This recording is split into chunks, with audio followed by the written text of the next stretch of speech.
Welcome, welcome, welcome everyone to this Sacral Chakra gate for this Venus and Gemini series. We are really moving through this, aren't we? It is incredible. Oh, I have to give consent now. Excuse me, here's a little Mercury retrograde glitch. Zoom is updating all the time with all these interesting little additions. So, but we're so glad to see all of you, and we're so excited to be continuing to move forward in these extraordinary times. I think you're going to see as when we move forward through the class today, just last month was incredible, and the month to come is just beyond the beyond. So before we dive right in, I wanted to just take a moment, as we tend to do, to just to kind of ground and center, so we fully come home. It's so important, especially, well, always, but when we're in these lower chakra gates, to really bring our attention down into our bodies and into the present moment. So just take a moment to bring our soft awareness into our beautiful animal bodies. Take a moment to sense and feel the sensation of gravity, the sensation of weight in your body as an actual gift. As we open and soften into this present moment.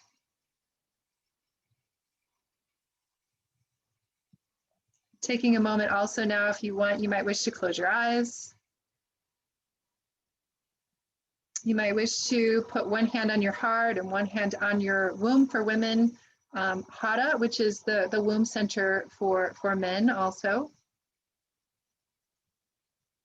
And just taking a moment to, again, letting your body continue to just kind of drop and settle.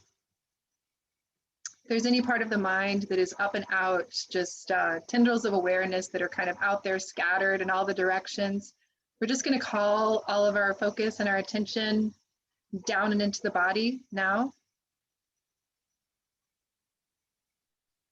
Opening to receive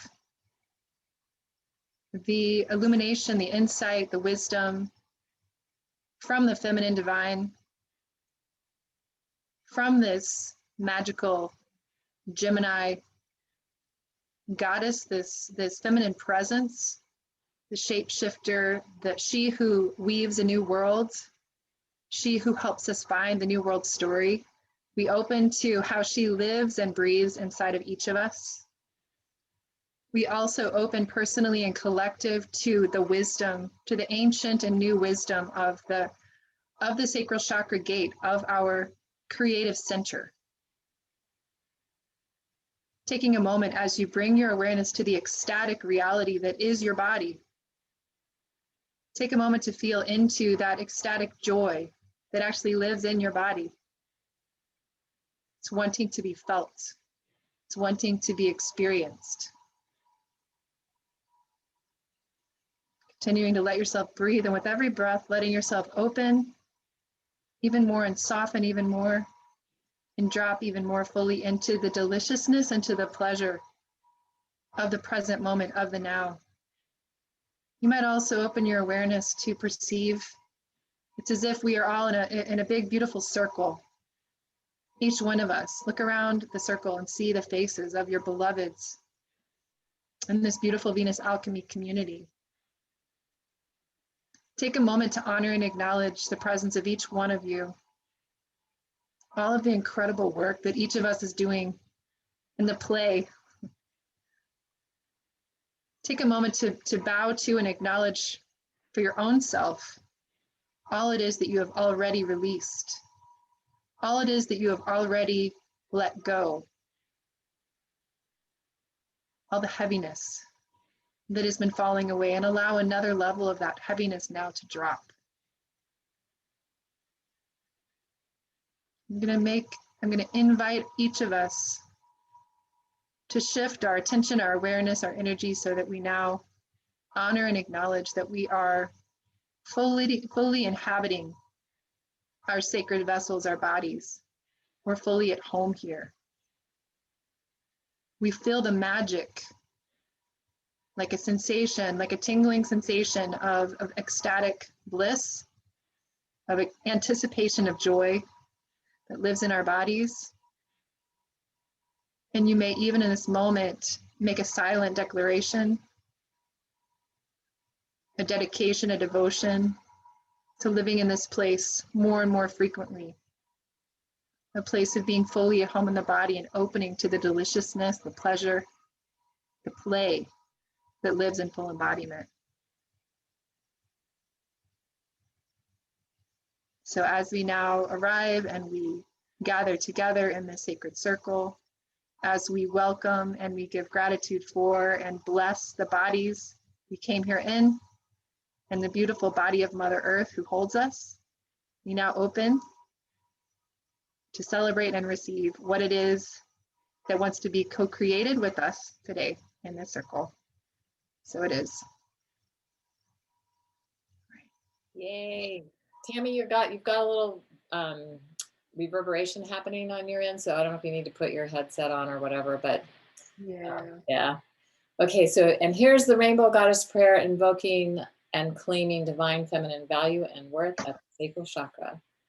So if you want to say this with me behind your microphone, muted microphone, feel free to do that. Beloved, joyful rainbow goddess of enchanted magic, sensual beauty, orgasmic pleasure, and satisfier of divinely inspired desires.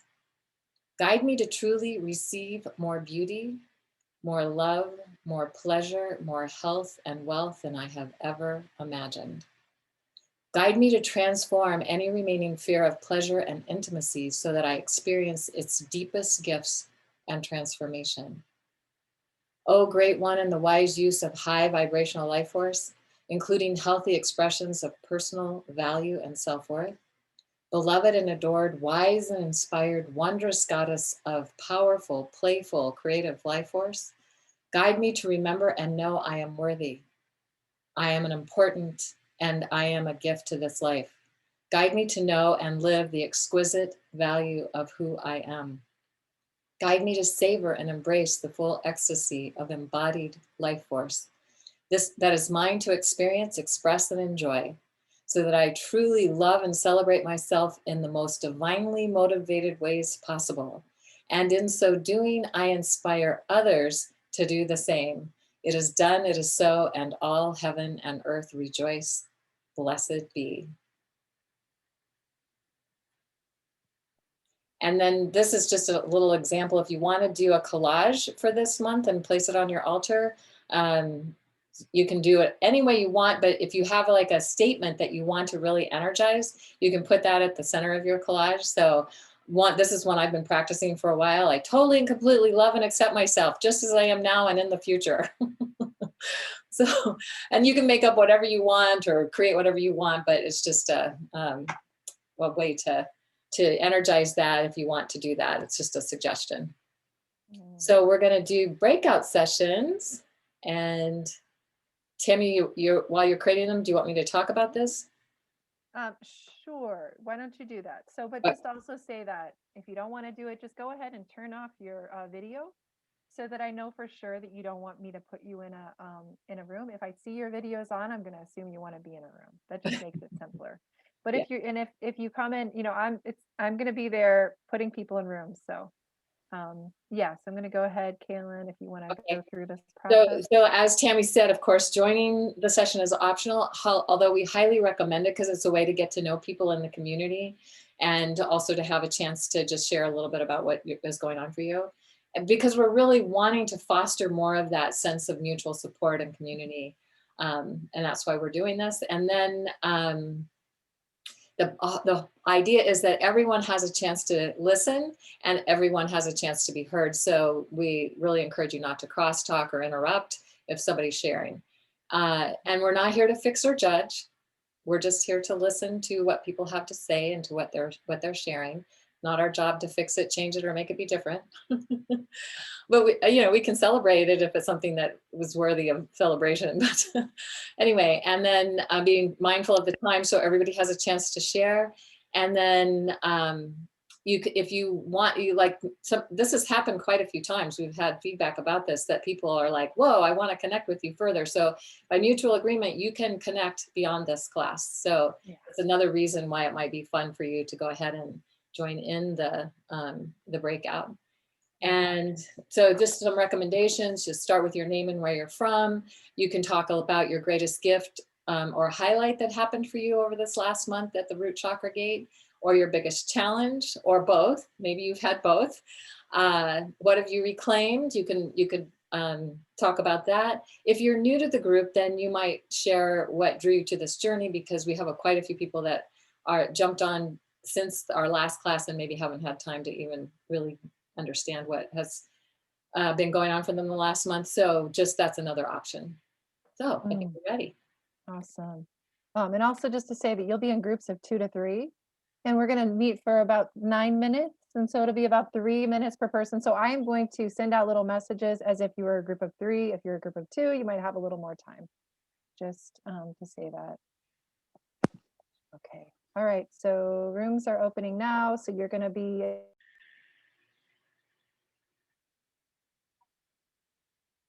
Oh,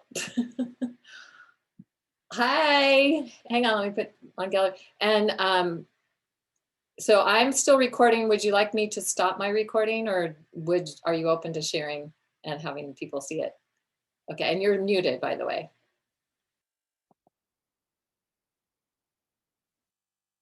Right. Wonderful to see everyone's faces again. So great. Oh my gosh. So let me pull my thing back up here and get my screen thing back up here again. Yeah, here we go. Here it is. Yay. And so Tammy, do you want to do the overview? Sure. So again, we are gonna devote the first portion of this to the sky magic, which is incredible this month.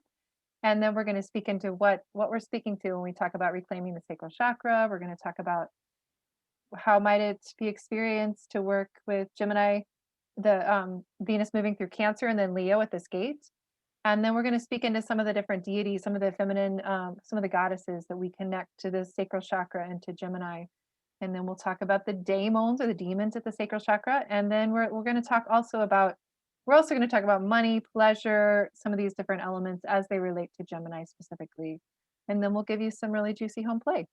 And then we'll hopefully have lots of time for Q&A. So we're going to go ahead and enact the Gemini shape-shifting time quality so that we see ourselves at the right at the end of the hour, just somehow magically getting everything through and then having plenty of time for Q&A. We're gonna bend time, right? Yes, that's what we do. So the first thing we want to talk about is not necessarily related to the Venus gate per se, but it is the thing that I kind of woke up thinking about this morning, is that this annular solar eclipse on June 10 is between the root chakra and the sacral chakra. So and the annular eclipse is like a between thing. And Tammy and I were talking about this a little bit, like, like how it's in a cauldron. So you maybe want to speak into that a little bit, Tammy. Oh, just if this doesn't feel like a kind of a womb space right here, when you think about the annular eclipse and there's that ring of fire, it's almost like also forecasting into the solar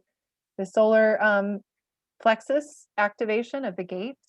But it is this also, as we had been talking about, Kaylin and I, we mentioned in the last class the feeling and from some Toltec wisdom keepers that this last lunar eclipse was a literal turning point into the sixth sun, which is a more yin, more feminine time, a time of the night. It's a night sun. And so then this eclipse is taking us even more deeply, but this time into the kind of creation, a deep creation phase of this next big cycle. So it's such a time of potency and power. And just for those who might not realize this, this is the dark circle here is the moon going over the face of the sun, and the moon is not quite big enough to cover the sun altogether, and that's because the moon is farther away from the earth. So we see this moon as a little smaller at that time, and so it doesn't quite cover the whole sun, so it leaves that ring of fire. And we could imagine the ring of fire is you know, that alchemy that's burning away what's not needed. We could like look at the dark of the moon here as like the cauldron. And this is just like high alchemy, like it's super high alchemy. So you all want to maybe tune into that. And of course it is in Gemini, and this is the Gemini goddess, even though Venus has already moved into Cancer. I think it moved into Cancer today, maybe. And a few days back, yeah, yeah, she's there now, right. And so that and it's the between place, it's the in between day and night, you know, life and death, whatever it might be, aware, asleep, you know, awake, asleep, whatever, those in between places where the greatest magic and alchemy can take place. So this eclipse is definitely worth time and attention. Just even, you know, if you don't get to see it, or have an actual visual experience of it, you can still tune into it and energize your intention with your attention. Yeah. Is there anything else we need to say about that before we move on? I mean, there's so much information out there. I think also just the reality that it's happening while Mercury is at Cazimi, like right there with the sun. So Mercury is there with the sun and the moon, so retrograde. And so this is all of it's so liminal, and Gemini is liminal. Gemini is about the between spaces. So it all feels like it's very much deeply connected into this larger theme.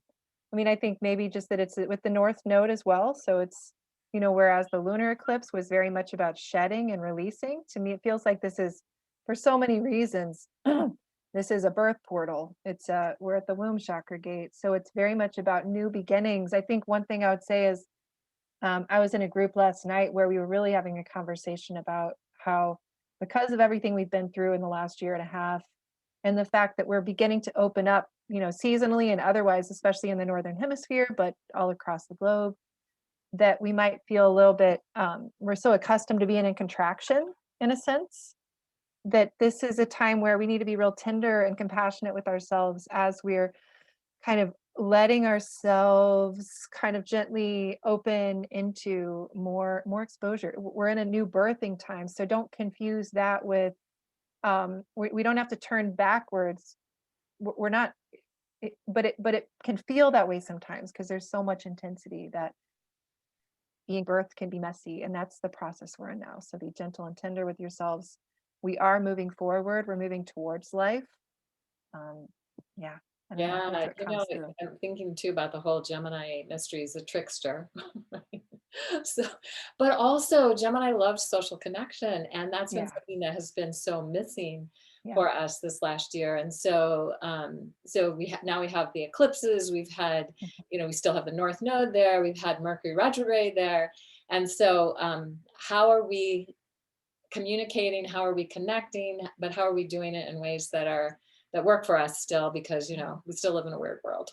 Yeah. And we're probably kind of awkward. And I think most people feel a little awkward and kind of stiff, you know, so it's like, again, how do we open? And the womb chakra gate can help us with that.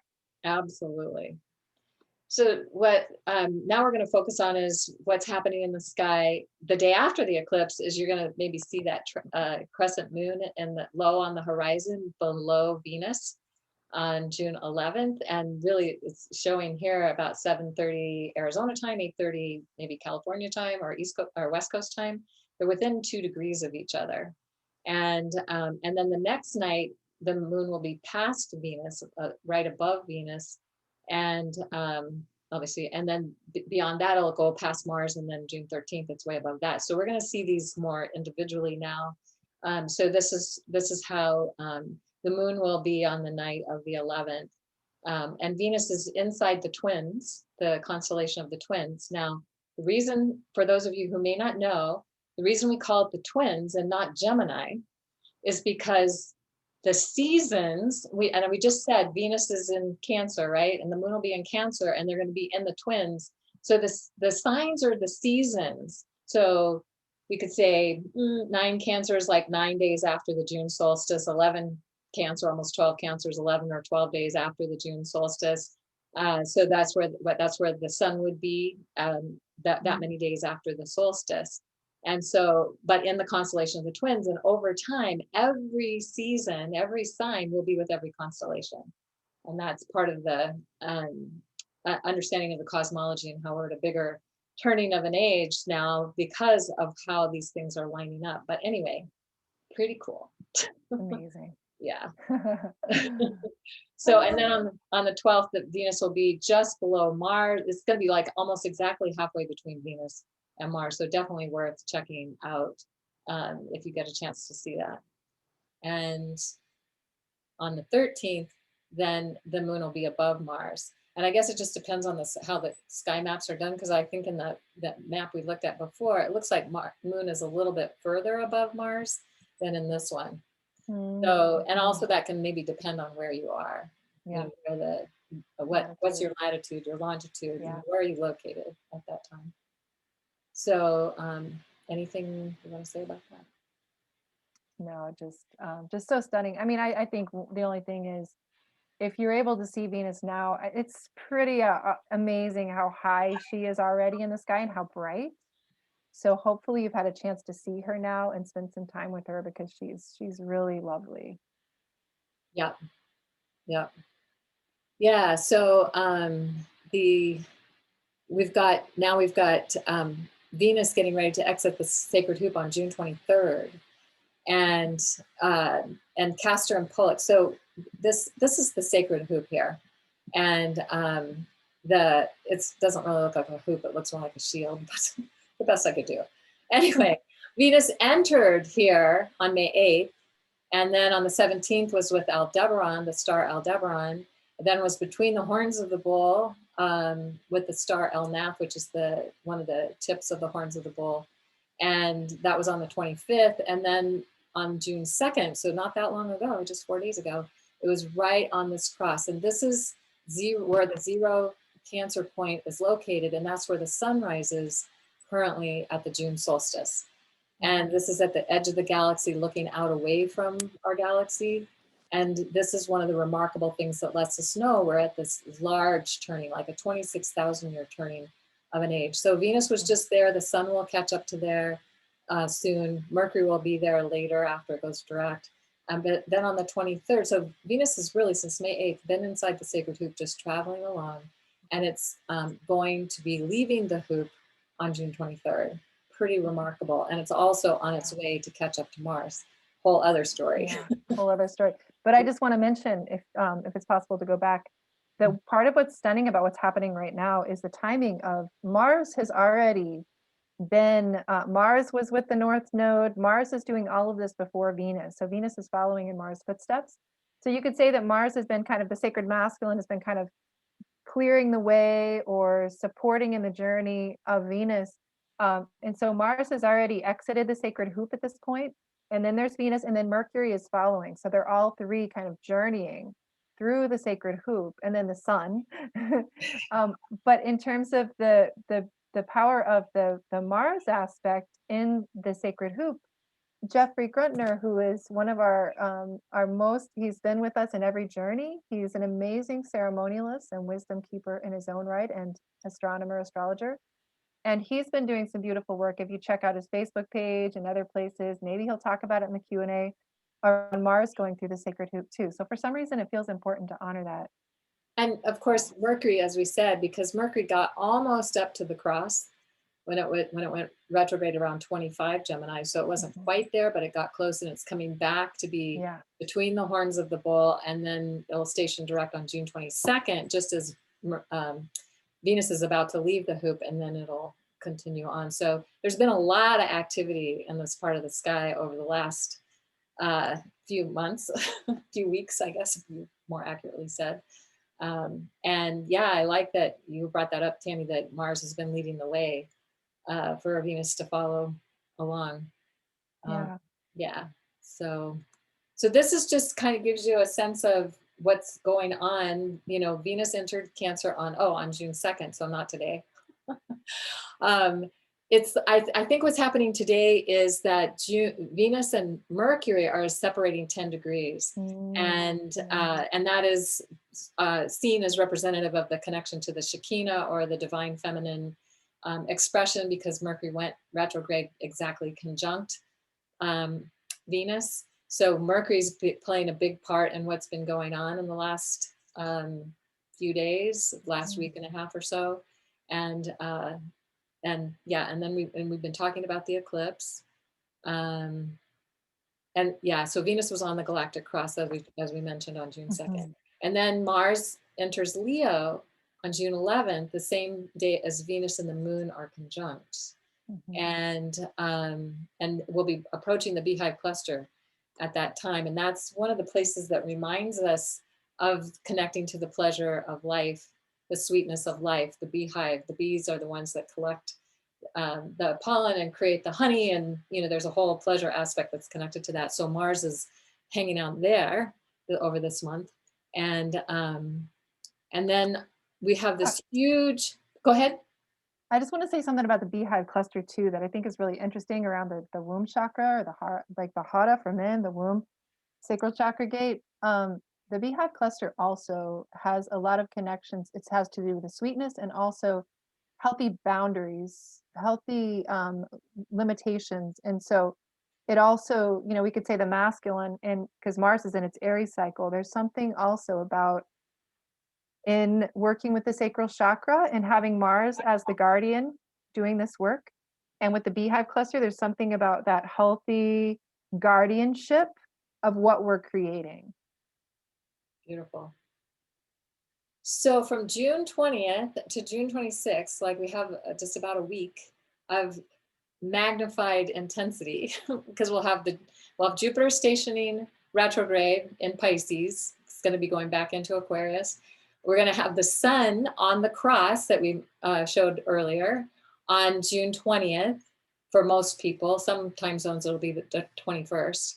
Then Mercury's going to station direct on June 22nd, 16 Gemini. Venus will leave the sacred hoop, but it's also opposite Pluto when it's leaving the hoop. So around that 25 degree, 26 or 25 degree mark of where Pluto is hanging out. In Capricorn, Venus will be opposite in Cancer. Then Neptune's going to station retrograde on the 25th at 23 Pisces, and then Venus is going to enter Leo on the 26th. So this feels like an important week of the whole of this next month to just pay attention to what's happening at that particular time. And then, of course, we have the USA birthday on July 4th.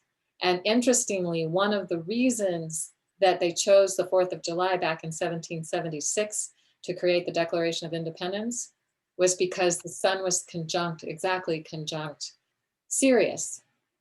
And now happens on June 6th because of the shifting over time of how that goes. So it's not as close as it used to be. Every 72 years, it's moving 1 degree. So now it's happening on June 6th, and Venus will be opposite Saturn. And on the 6th and on the 8th, Venus will be square Uranus. And this has to do with this whole Saturn-Uranus square. This will be the second one on June 14th. Oh, yeah, right before the whole big week starts. Yeah, it's right? actually massive. Yeah. Right. So Tammy, you want to share a little bit more about the Saturn-Uranus square?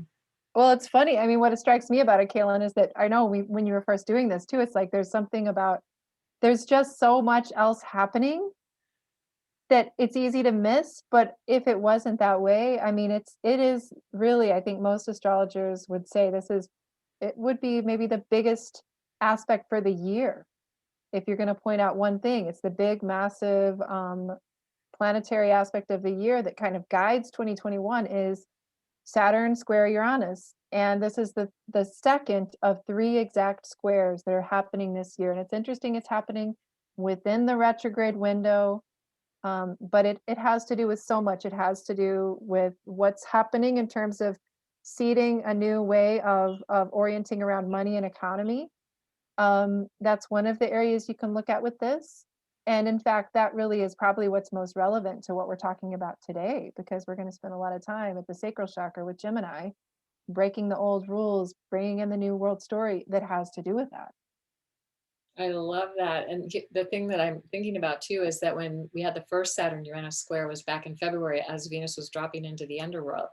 And now we have the second one with Venus at the sacral chakra, have just moved into that realm. And so, and if we think about Saturn being around form, and what is the form that supports us and gets the best results, is the most efficient, gets things done. And if whatever has no longer working needs to go, and Uranus coming along to say, I will disrupt that for you. I will create the changes for you. It might not be easy. It might be a little unsettling. You might not have any idea about where this is taking you. But if you're trying to hang on to the old form, it's just going to get more intense until the changes can happen. So, so here at the sacral chakra, it's really tuning into how do we get to feel what's really true for us and move in that direction and create a new form around that, and open to receiving new information and insights, especially Mercury retrograde, and then Uranus also bringing that in to Saturn. So Saturn can create a really healthy, vibrant, alive structure that'll work. Beautiful. Yeah. I thank you. That's amazing. And to go back to what you were first talking about with the sacral chakra, what do we really truly deeply value? What do we most deeply value, and how? Yeah, exactly. How can we animate and amplify that with our attention? Yeah. So while Mercury's retrograde until June 23rd, it's just good to remember that sometimes there can be miscommunication. And sometimes what you think you're saying and other people are hearing are completely different things, or what you're hearing somebody say might be something different than what they actually mean. So Mercury wisdom would be to remember to take time to truly listen, and not just, leap to a conclusion based on a misunderstanding that could be painful, right? Just a little reminder about that. Yeah.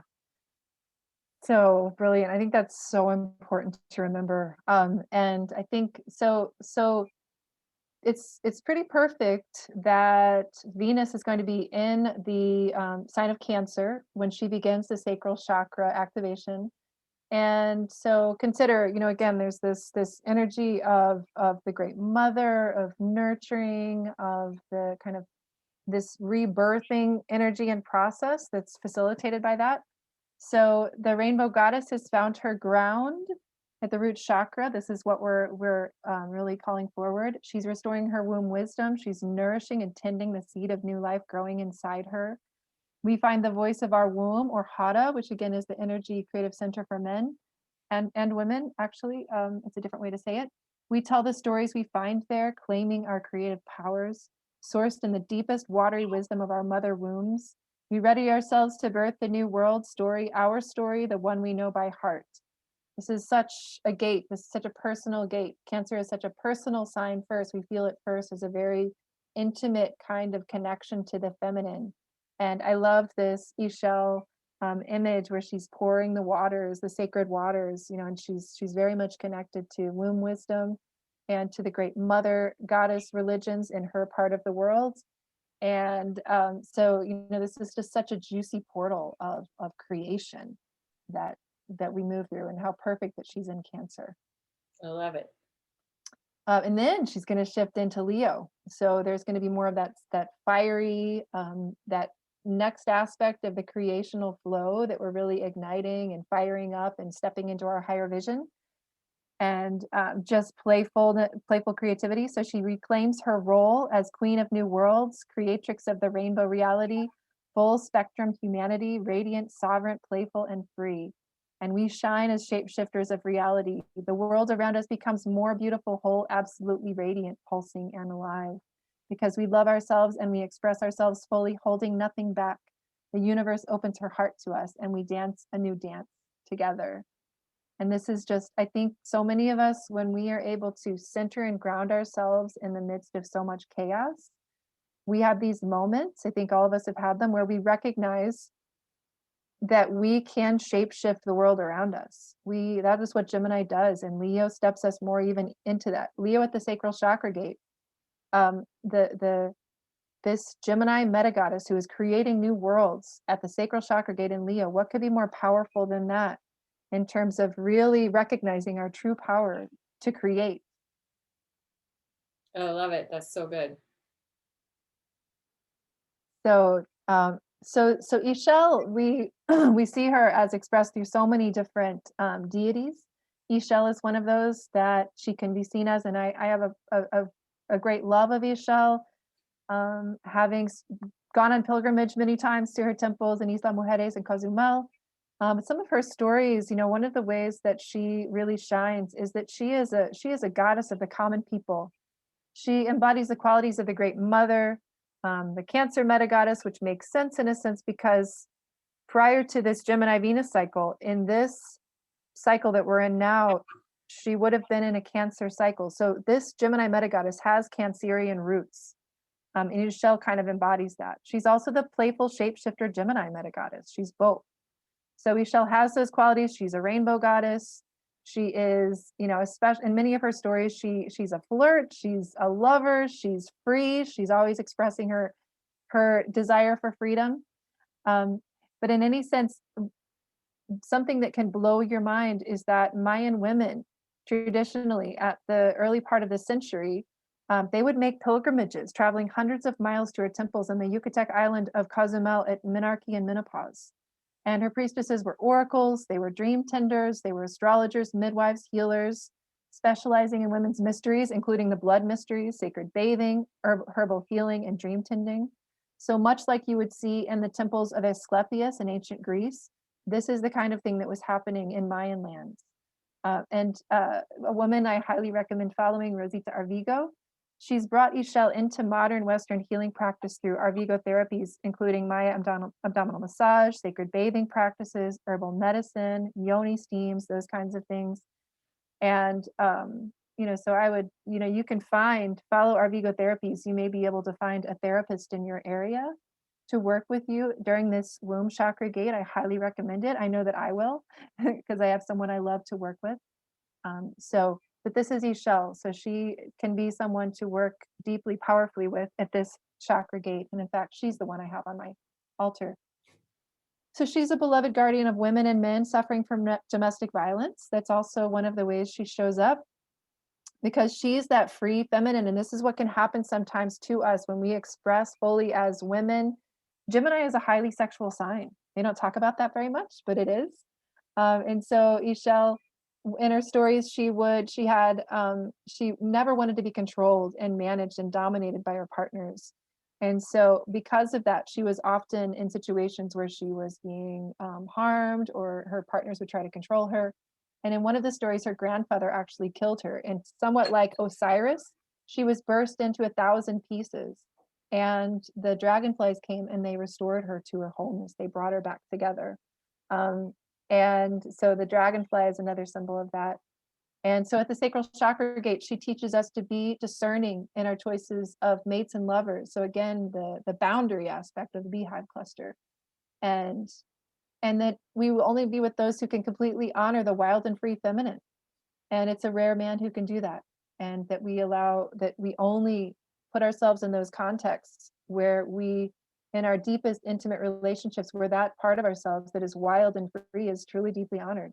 And she also guides us to fiercely protect our magical and multifaceted natures from controlling external forces of all kinds, because we know there's plenty that would cause us to believe that who we are in our complexity is wrong or harmful.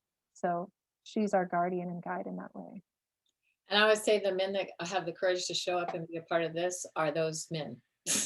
Absolutely. It's those men who are willing to hold space for the wild feminine. Absolutely. And we're so grateful for them. Mm-hmm. And so grateful for all of the men in our lives who hold that space, and how that's difficult sometimes. And the challenge it can be to be a male at this time, holding the space for the feminine who is really bursting at the seams to fully creatively express. And the gift that they receive also. Okay, so I just, I'm going to just briefly speak into one of the journeys that I just took recently. I decided, I've been dreaming into this for a while, that during my Venus return, that I would go to Cozumel during the solar zenith window.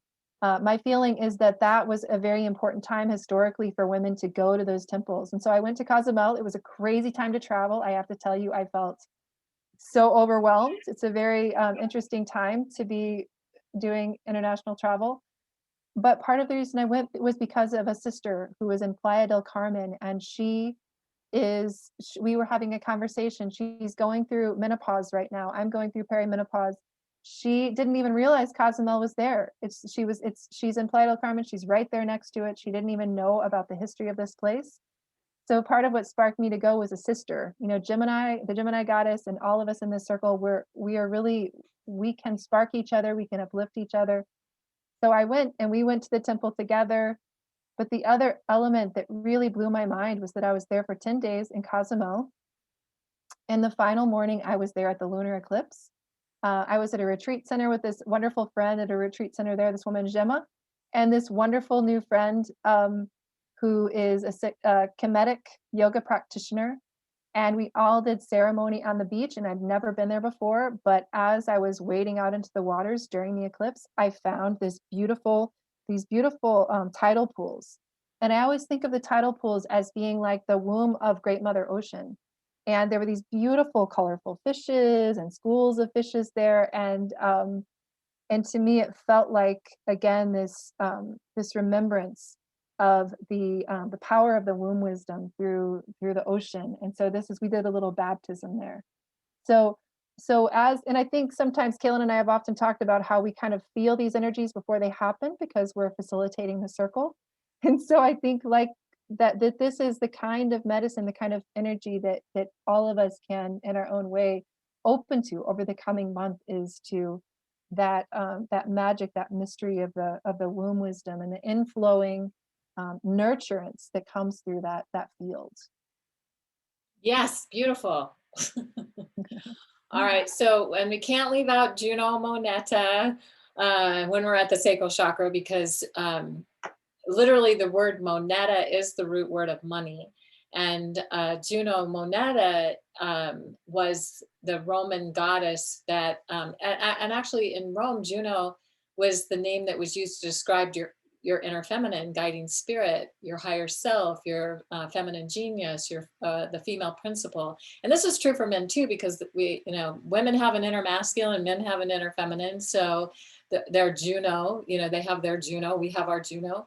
And she is, you can see here, her sacred peacock. She's got Iris with her, who's the rainbow goddess. And Juno's etymology is thought to come from the Latin word Juven, youthful, shortened to yun as a prefix, or as junior or younger.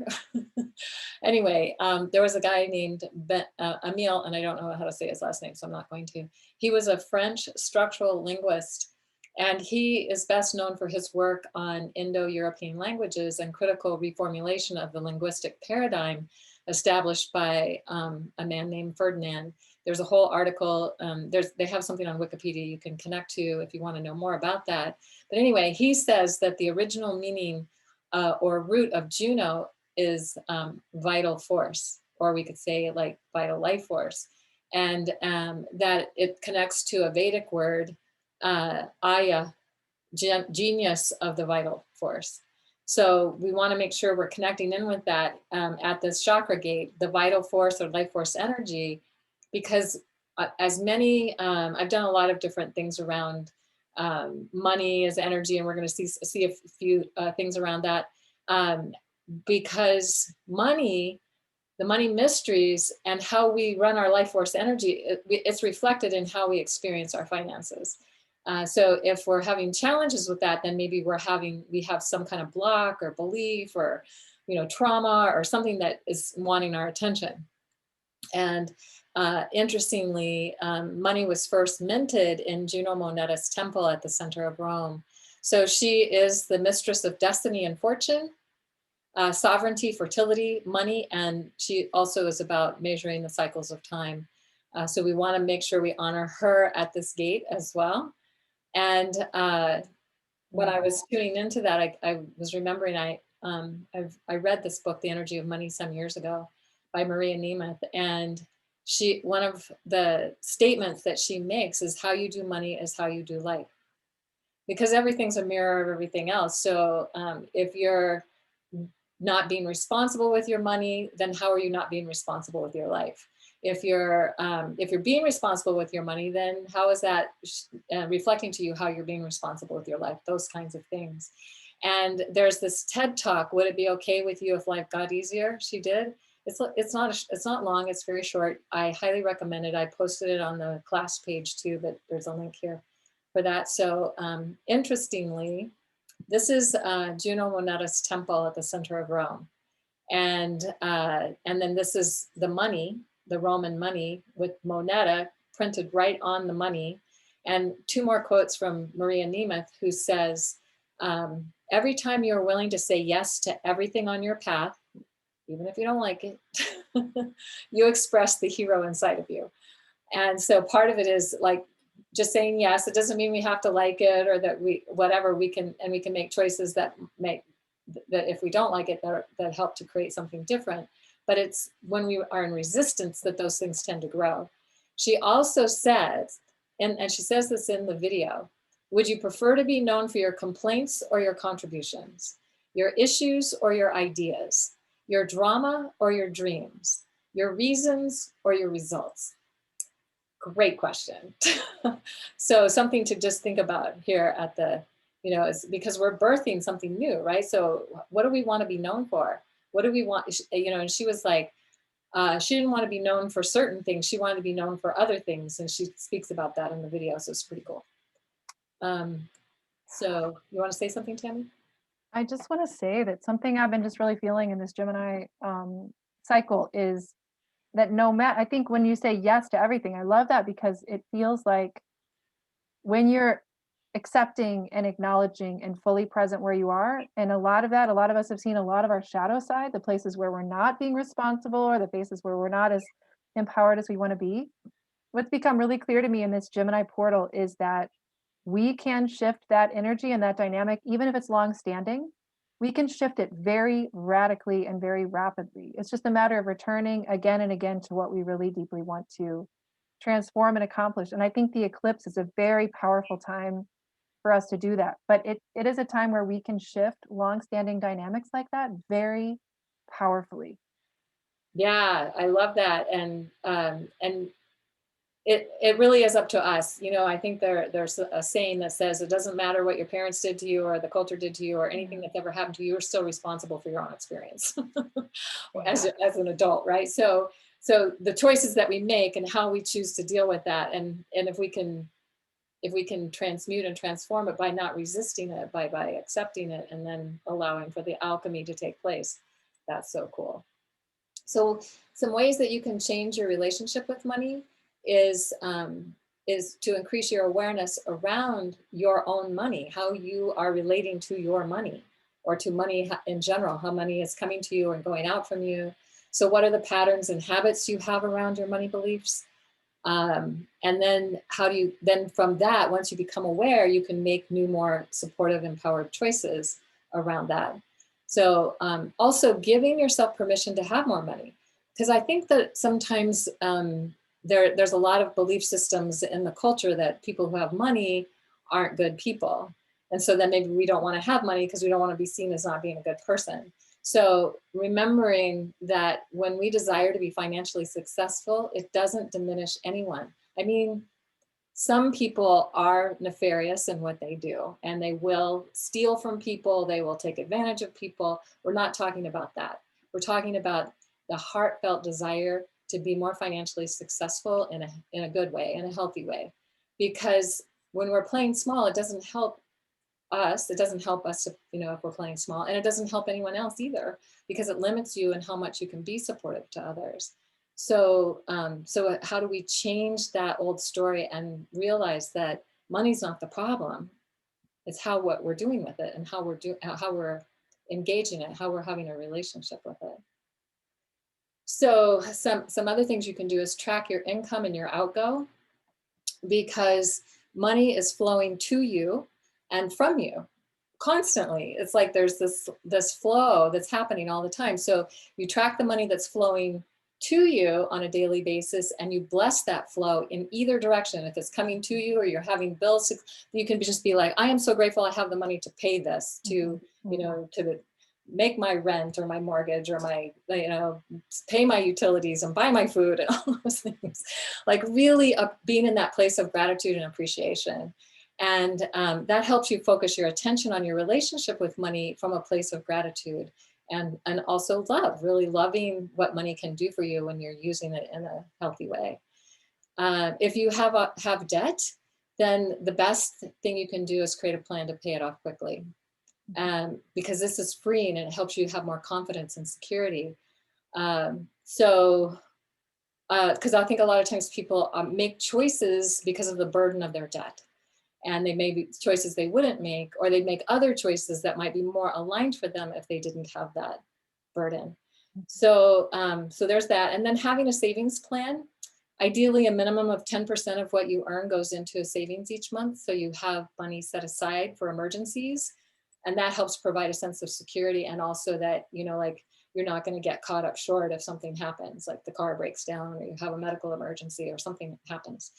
So, however, if you have debt, once you have your emergency fund, focus on paying off the debt as quickly as possible, then go back to your savings plan.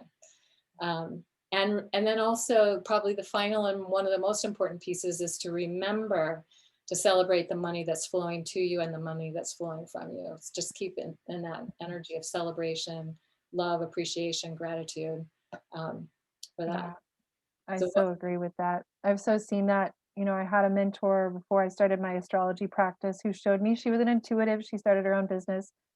Anytime she was having a hard time in her business, that's what she would do. She would just double down on just so much gratitude for every one of the people who work with her, all of her clients, everything that came through. I mean, she really even barely marketed.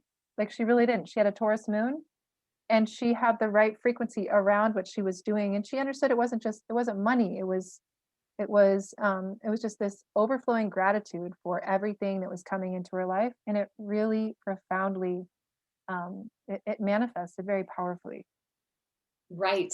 And I mean, we've all been through money challenges. Well, unless maybe we were born into a wealthy family with some kind of, constant income that you've never had to worry about that. I don't know anybody like that. So that's probably where I get that idea.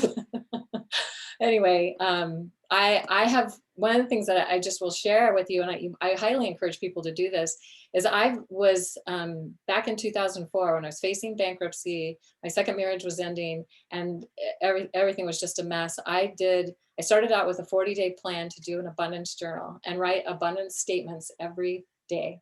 And that 40 days turned into 80 days, and that turned into 120 days. And I literally didn't miss a day for 120 days. And then I did another round and I missed a few days. But I look back now and I realized that was key to changing my relationship to money, because I was blessing it. I was claiming it. I was telling it how much I loved it. It was like all these things. And then, and it all did turn around. Still went through the bankruptcy, but had to do that in order to get back to a blank slate. Yeah. Yeah, it's so interesting because, again, with this Saturn square Uranus right now, we are really needing collectively to profoundly transform how we do economy and how we do these things. And we know that, we sense that, we recognize that. And I just, for me, I'll just say, I want to live in a place and in a world and in a society where every human life is profoundly valued. We detach the value of a human life from money. Yes. And on the flip side of it, just because Gemini needs to honor the duality and polarity, the reality is we live in a late stage capitalistic system that's very predatory. And so many people are profoundly struggling, but the basis of the problem is actually a scarcity mindset that we're programmed into, and a very inaccurate perception of what money actually is. So just wanted to speak into that. So we want to help create a new story, and we're going to talk more about this around that. So I'm not going to go through all of this because we only have so much time. Okay. But again, some of it is already, I've already been speaking to, bless money, receive and give, begin seeing and challenging subtle inner beliefs of power over. Again, that's a big thing we have to heal. It goes along with the scarcity mindset. I've had a friend who also taught me, every person you look at, just say, I am equal to you and you are equal to me. My value is tremendous. I am a magnificent being and you are a magnificent being. There's a deep healing that's needed in our culture right now of honoring the integrity of each being. And I think that reflects in our economic systems and in the vast inequalities that we have allowed collectively to amplify. Yes, I love that. And I love this too. Barbara Wilder wrote a book called Money is Love. We're going to see a little bit more about her, but money healed can begin to heal all that it touches, and money touches everything. So it's a profound way of maybe shifting our perspective around that, so that we can see that if we're healing our relationship to money and the money we have, we're sending healing energy into it, and then that money goes out from us, that heals everybody. It's just amazing. Awesome. Yeah. So this book is pretty amazing. Very very good read. I highly recommend it. But interestingly, Sri Aurobindo said money is the visible sign of a universal force, and that force in its manifestation on earth works on the vital and physical planes and is indispensable to the fullness of the outer life. In its origin and in its true action, it belongs to the divine. So this is again helping us to just shift it from something that's more like mundane, physical, whatever, into seeing it as something beyond that. And that it's this energy, it's a limitless energy. And, how we look at it is just so important. So, yeah. Yeah. So sex, money, and pleasurable life force questions, to consider: how does the Gemini feminine within experience powerful, playful pleasure and intimacy? How does Gemini do that? What would it take for her to deeply experience vital life force expressed through playful creativity and self-expression? Are you responding to what you think you should do, or a sense of duty, or from an inner feeling fueled by desire? What do you desire to create? What is your why for creating? So these are just some questions. These are some areas of focus for this sacral chakra gate. Deeply profound and amazing questions to work with. Yeah. Now, I'm just going to briefly share about this. We have shared about this before, but for the people that haven't, this book, The Brotherhood of the Magi, is just amazing, by Jessie Ayani. And she talks about it and how there was purposely created a virus that infected the DNA of humans. And that what it did was it disconnected humans from their pleasure center. And so it kind of connects into that old story or myth of what happened in the Garden of Eden, and how we lost the ability to experience sustainable ecstatic pleasure. And that doesn't mean we still have that ability. It just means that there was something that came in and that interfered with it. And as Tammy and I were talking prior to getting on with everybody, the DNA, well, you should probably just share that part. Go ahead.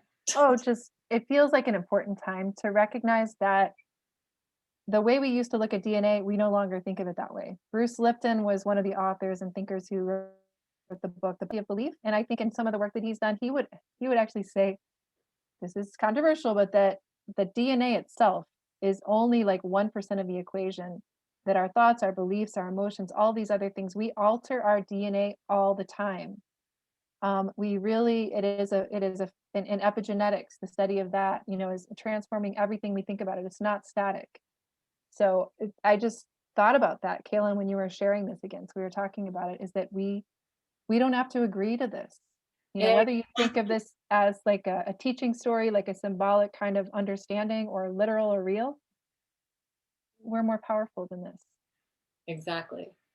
But just to be aware that we maybe do need to put some attention on how do we create genuine, sustainable, pleasurable experiences rather than just fleeting ones that cause us to want more. And oftentimes people will do anything to have more pleasure, and that can harm other people. And that's it, that all the negativity and everything that it has created. Time for a story. Yeah. So it's up to us to do this. We need to wake up to this false reality and dream, and we have tools to accomplish it, as Tammy was just mentioning. A lot of it has to do with our awareness and our intention and our choices, and choosing to have healthy pleasure, and having a healthy lifestyle, and healthy self-talk, and healthy self-love, and respect, and approval, and acceptance of self and others. So this is part of the tools that we have to do with that. Absolutely. And I love that you mentioned the more beautiful world our hearts know is possible. Charles Eisenstein really speaks to that beautifully in his book, The Gifting Economy, which we highly recommend. Yes. And so some questions, more questions for Gemini at the sacral chakra. What would it take for me to value myself as the joyous, fun gift that I am to this life? What would it take for me to claim a creatively playful, pleasurable, and healthy relationship to money and financial abundance? What would it take for me to claim and enjoy all the playful, fun, pleasure, and intimacy that's mine to experience? And what would it take for me to fully love and cherish me exactly as I am? Good questions to be with, journal on, meditate on, pick one, go with it for a while. Yeah, pick one, do one every week. People do it differently. And I just love this concept of eudaimonia. Another astrologer, Adam Sommer, actually also references this sometimes. I just recognize that. That's pretty cool. But the writer that I've followed who really speaks to it is Umair Haq. And it's a Greek concept, eudaimonia. Literally, it translates to good or well, like a good spirit or a well, healthy spirit. And it refers to a minor deity or guardian spirit. And it was basically a measurement for a healthy society in ancient Greece. So they understood the well-being of its culture is not indicated by economy, but through striving for eudaimonia, a state of flourishing and cultivation of the full potential for all people. That it's a very different way of measuring how well a culture is doing. You know, we equate it to the stock market. Does that really make sense? You know, how have we reduced ourselves to that?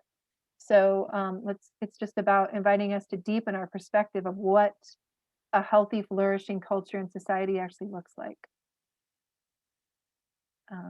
And do you want to talk about this, Kaylin? Well, just okay, yeah. So making space for the news stories about money and economy, and basically, you know, it's about everything we've been talking about. So this just is something you can go back and look at in the handout. As I'm just very aware that we're getting. Oh yeah, actually, do you want to go back for a second? Sorry, I just realized I wrote it. But there's just one thing I want to point out in this that I think when we were really writing this before, is that really I think we get caught between binary beliefs, capitalism versus communism. You know, for example, it's so simplistic.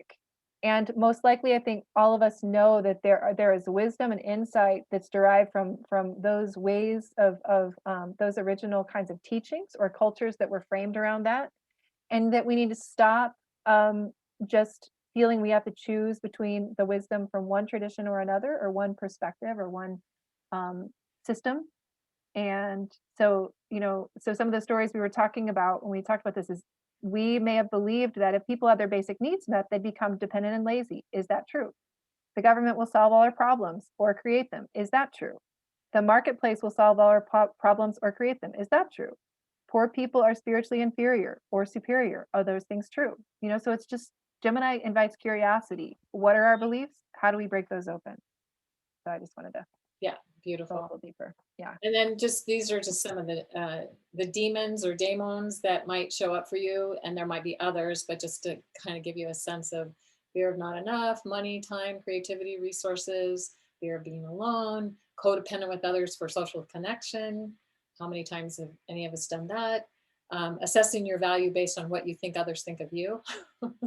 I've been running into this more recently. I'm like, really? You're afraid to make a change or do what you want to do because you're afraid of what people are going to think of you. So that's a big one to be aware of. Assessing your value based on an external standard that isn't you. And then fear of sharing your creative expression because you're afraid it's not good enough. So those are just a few things that might be something that you would encounter. Those are brilliant. To whatever, yeah. So yeah, I love those. Those are so on point.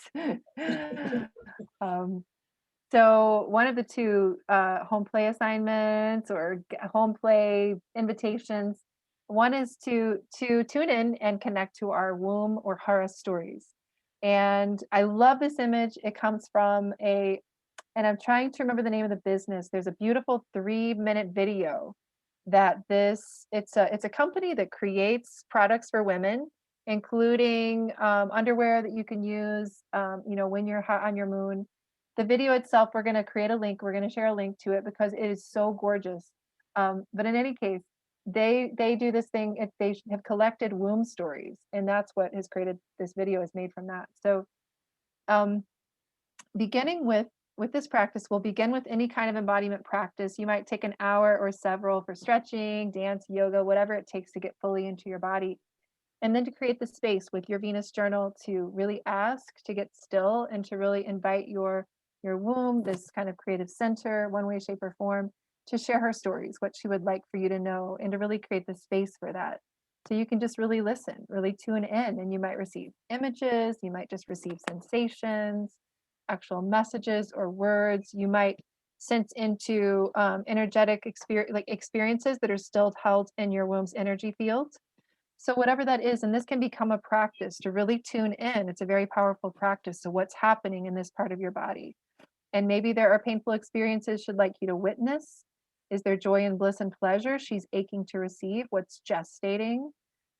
What practices might she suggest so you can be more deeply connected to her?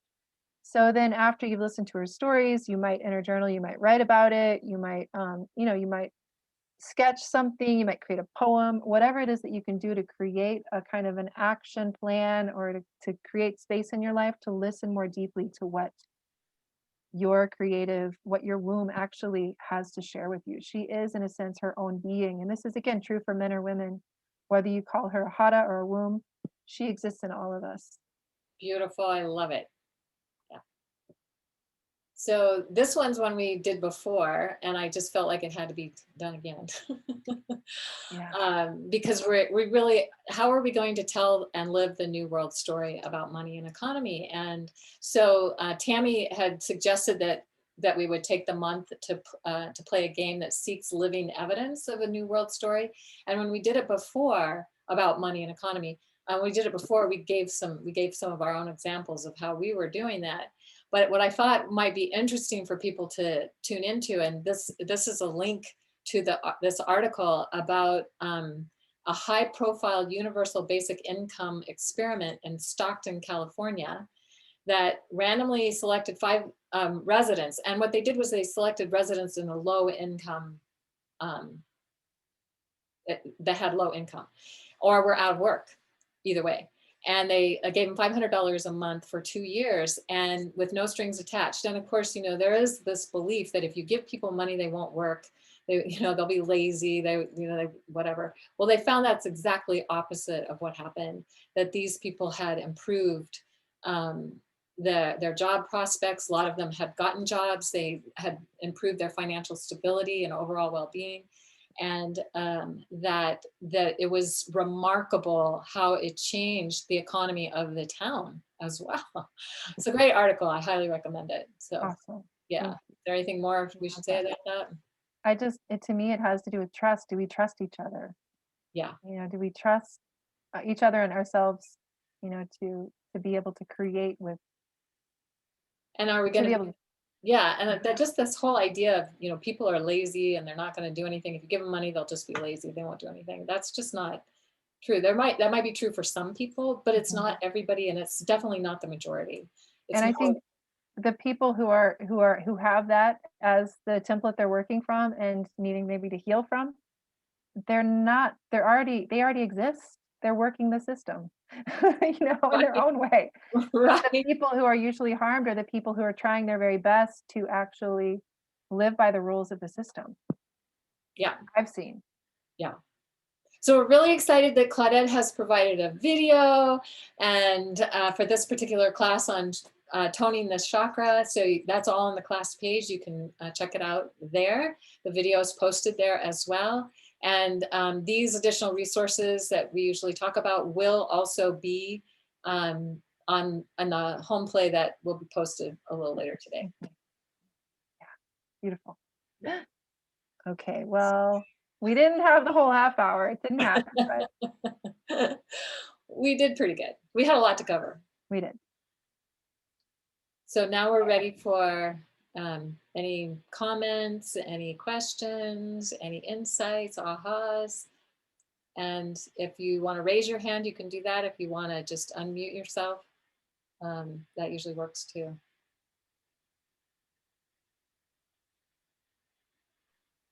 Hello, everyone. Hi, Kelly. Hi, Kelly. Hi. Thank you so much. This is so fascinating. Could you speak a little bit more to the Venus opposing Pluto on the 23rd of June? I'll start on that because I'm in a Pluto cycle to my Venus right now, and it's been kicking my butt. So anything, Pluto's job is always to empower, always to empower. But anything that's in the way of that empowerment has to come up to get cleared. And so whatever is in the way of women and men nurturing themselves, because it's Venus in Cancer with Pluto opposition at the sacral chakra, how do we nurture and take care of ourselves? If there's anything in the way of that, you'll probably get to see what that is. And if there's nothing in the way of it, then maybe you become more empowered as a result. But sometimes we, like for me, I was like, whoa, I don't know what's going to come up. Well, what I realize is coming up for me, I have Venus in Aries, standing for myself and taking care of myself and being willing to say no, because I usually say yes. And so having to be able to say no, and it like really has been powerfully present for me. So it will be different for different people depending on what their issues are, what their challenges are. You have anything to add, Tammy? Yeah, two things. One is, Pluto was actually conjunct my midheaven when we first started this Venus alchemy work. And also when I went to the Middle East for a little while to help to start up a little permaculture farm, that's when Pluto was on my sun. I'm a very Plutonic person. And so I just want to speak to the way that shamanic astrology's perspective, that it's always about empowerment. I think it's right on the mark. It doesn't mean it's necessarily an easy energy, but it's what the intent is. And so I will also want to just honor that the oppositional energies, are something that are really creative you can play with. You can say, in a way, we can see Venus as Inanna, and we can see Inanna as ourselves. We are Venus. We are Inanna.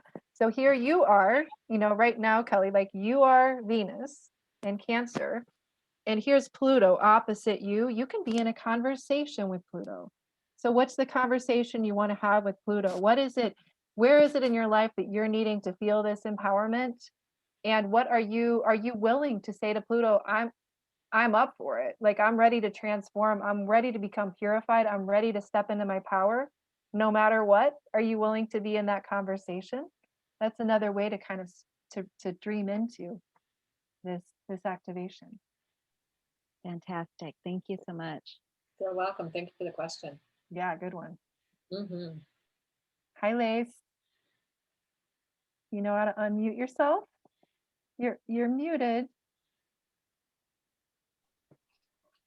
I don't know if I just spaced out for a minute and missed that, but way earlier in the presentation, you brought up the beehive cluster, and I'm unfamiliar. What is that in reference to? What is the beehive cluster?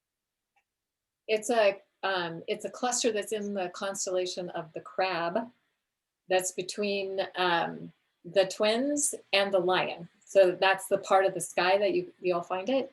And it has a lot of lore and stuff connected to it. There's like bazillions of stars in that particular part of the sky. Mars is passing through there this month. Okay. And so we were speaking into the fact that Mars is moving through that part of the sky as the one who's the way shower for Venus, who's trailing in Mars's wake right now. Okay, thank you. That some stars will focus on more because they fall along the ecliptic. Some stars are just more, they're power points. When they get activated like that, we want to just bring that in for awareness. I was so excited too when we showed that particular, the sacred hoop. I have a great granddaughter that was born on the 2nd. So I already did her chart, but I wasn't aware that her Venus is right on the galactic center. Wow, edge. Right? Beautiful. Yeah. Beautiful. That's a powerful, that's really powerful. Yeah. It's not galactic center, it's the galactic edge, but it's the galactic cross at the galactic or the cross. Yes. Yeah. Right. So yeah. Awesome. Yeah, if I could jump in there, I don't know if Lace is done or not, but mentioning the sacred hoop and what Tammy was suggesting, maybe I could say a little bit about the ceremonial process that I went through with the Mars transit. It's almost too big for this, for a little tiny segment. I don't know that I want to take up that much time, but I was certainly compelled.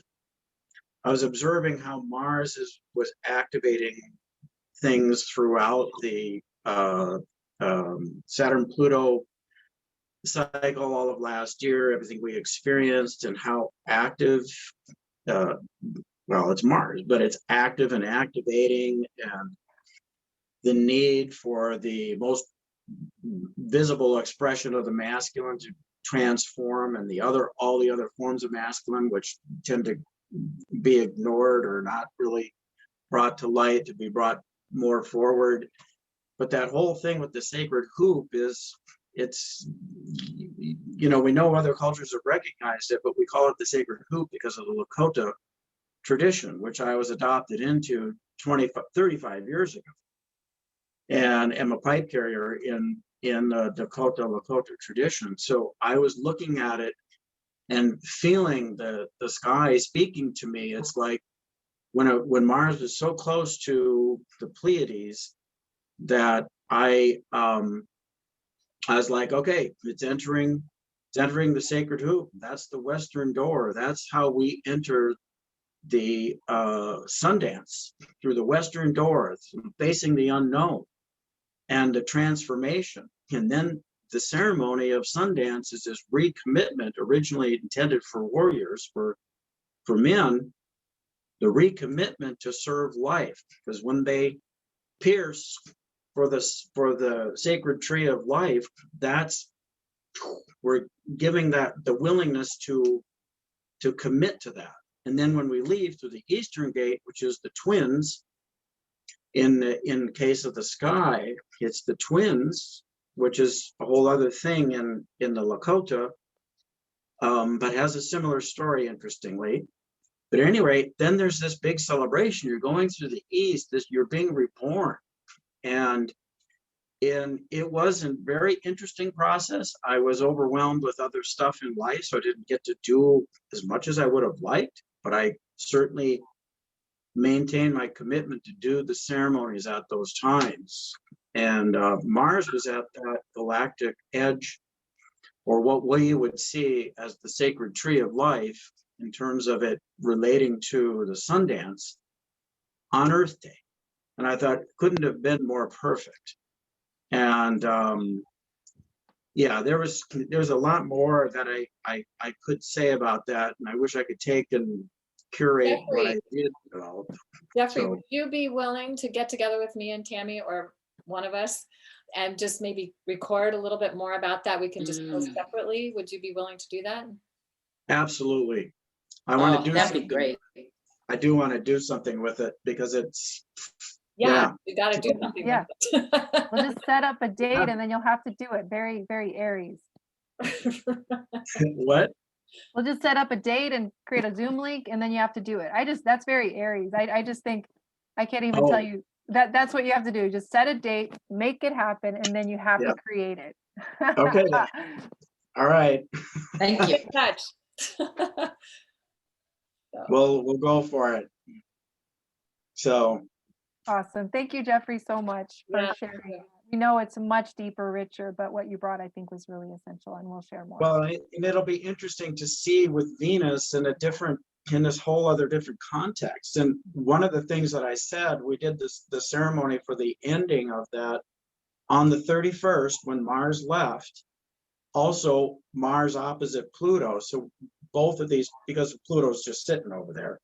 So there's that whole business about this deeper, transformative, and empowering that's going on. And I love that you said that, because Pluto is so alchemical, and leaving the sacred hoop, it's like walking through a doorway. It's like having been through this powerful initiation, walking into a new way of being, more empowered way of being. I had not really put that together before, so thank you for that. It was amazing.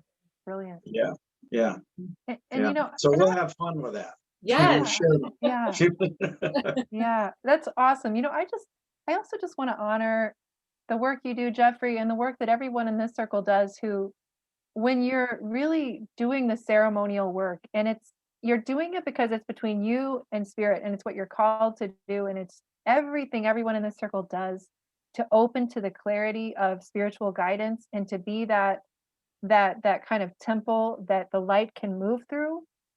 So often it's something you do on your own. You're something you do when you're, and it might take up so much space in your life that maybe you don't even have the time or space to do something that might be more overtly, you know, celebrated, or you bring in the resources, or etc. But that invisible work is so important. It's so powerful. So just wanting to honor what you do, Jeffrey, and everybody else in the circle for the work you do on your own to be the oracle and to be the transmitter of spiritual knowledge. Yay. I think we could maybe Thank take you. one or two more that we're getting kind of towards our end. So anybody else? Yes, if you don't mind, I would love to tell maybe what could be a little new world money story already from my own experience. I'm going through a very, very big shift in my life, and part of that was complete and utter financial crash.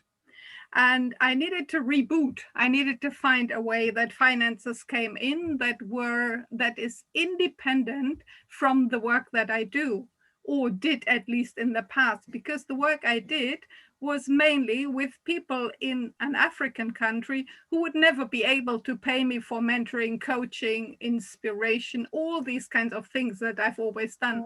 Mother Earth would also not be able to give me money for the service I do for Mother Earth.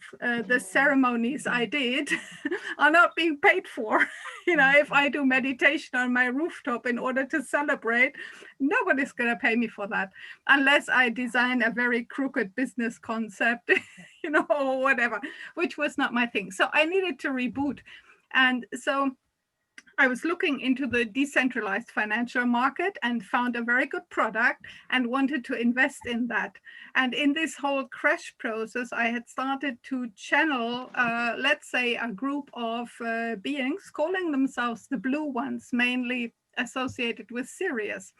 And when I wanted to do this investment, the main concern that I had was being a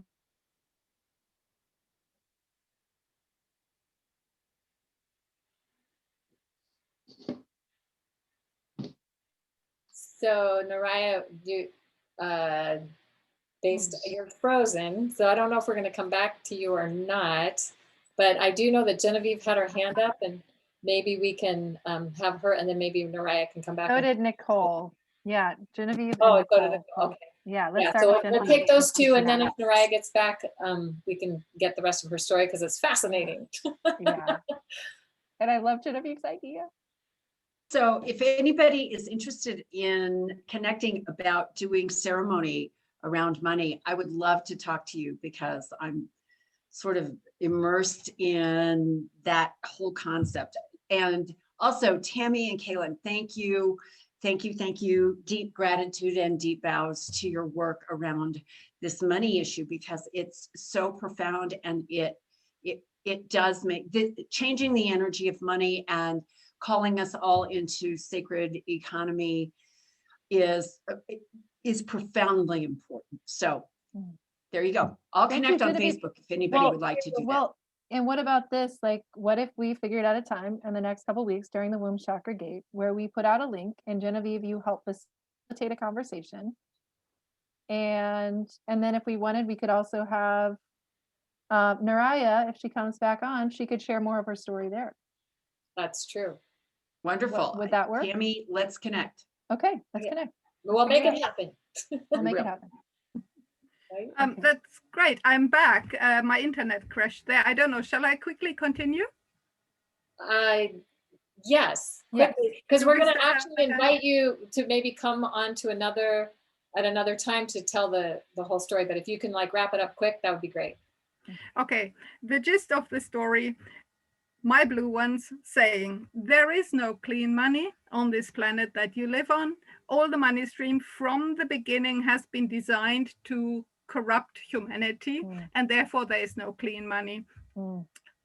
But what you do with your new world story is that you skim off as much of the money from the money stream that is there that you can possibly lay your hands on. Take plenty, take as much as you can get, cleanse it in your own ways, and then spend it in a way that is of benefit and in service to people and the planet, full stop. So that shattered my idea of I had to figure out whether that was clean money. So now I'm here receiving in plenty. It's really great. Well, and the thing is, we can clean up the money, right? So that's the whole point. Absolutely. You're cleaning it up. That's the point. You know, I designed a little money cleansing and blessing ceremony, and I did that religiously for like 3 months. You know, I made a little pouch with a debit card inside, different coins from different things, and a piece of gold, everything that was kind of money. You know, I put it in a little pouch, held it every day, did my money blessing and gratitude ceremony, and it really made a difference, a huge difference. Beautiful. Thank you. And maybe you'll be able to come and join us for a little money cleansing, healing ceremony. Oh, sure. It happened while you were gone. Oh, okay. Yeah. Great. We'll try to do it as soon as we can so that it can be, you know, if Genevieve or if Naraya, if you wanted to then offer something that's a longer or something that people can do through the whole sacral chakra gate, maybe that's something we can do, practice collectively. Beautiful. To collectively clear that energy of the money. It feels to me like DNA. You know, if it's been distorted from day one, what can we do collectively to claim our power and say, no, we're going to shift that. Yeah. And for me, it is really inviting and integrating money into the energy of love. It wasn't born from that. No, it wasn't. But many things are not necessarily born from love, but we can bring them in. We can make them welcome in the energy of love that we embody. And then they become love over time as well. And if we at some point don't need it anymore, it's going to fall away. That's perfectly fine. But right now we need it. Right. Yeah. The power Thank of you, love. Naraya. Yes. Brilliant. Did we have Nicole? Yes. Hi, Nicole. And then we'll be done. Hi, thank you, Tammy. Thank you, Caitlin. It's been really lovely to listen to the class today. I also want to say that I would love to share. I have a beautiful magnetic feminine money meditation that was given to me by my teacher, Saren, in a session. So she invited me to record it. And it's very, very beautiful. In fact, I recorded in 2017 and it's up for an upgrade in the recording. So I'm inspired to actually re-record it. And then I would love to share with anyone on the call. Maybe I can email it to you and then you can share it to everyone. We can figure it out. But my question was, and I also want to say that I really, because this is also what I learned with Saren Bertrand, my teacher in Womb Awakening, is that, money came from Juno, moneda. So this whole concept, like, which I have a lot of money wounds and I've been working with them for a long time. And I rather focus on that instead of thinking that money is bad and was created with bad intent. But as like money, when it originated, it came from the goddess and is that liquid gold that is descending from the cosmic womb. So I prefer for me, it works better to connect in this way. And then obviously, there is other intentions and we can rewrite that. And that's what we're doing. But my question was about if we have space, or maybe there's somewhere else I can read about it, about the Saturn and Uranus that you guys mentioned, that's the biggest thing that it's happening right now. I mean, if there's space to talk about this. And how is that? Specific question we could zero in on? No, I understand. Really. I feel like this is one of those things where I think probably for Kayla and I both, and it's like you can find a lot of resources out there. Does shamanic, has anybody with shamanic astrology mystery school written about this? We should have. Yeah, I think so. I mean, I I've could use spoken of it in my podcast, but not anything specific. But you can even go online, look up Saturn Uranus, and you can find a lot out there about it. And trust your ability to curate and be drawn to what's true. Okay. I'd also suggest maybe going back and listening to that part, because we did give Yeah. some pretty good We did insights some- that were yeah. pretty condensed and so on. Yeah. So you might, and then you could just stop and take notes or whatever Yeah. around that part. Yeah. And of course, if you ever wanted to do a session with me or Kaylin, you know, to focus on how it addresses, how it's affecting your personal chart and where that fits in.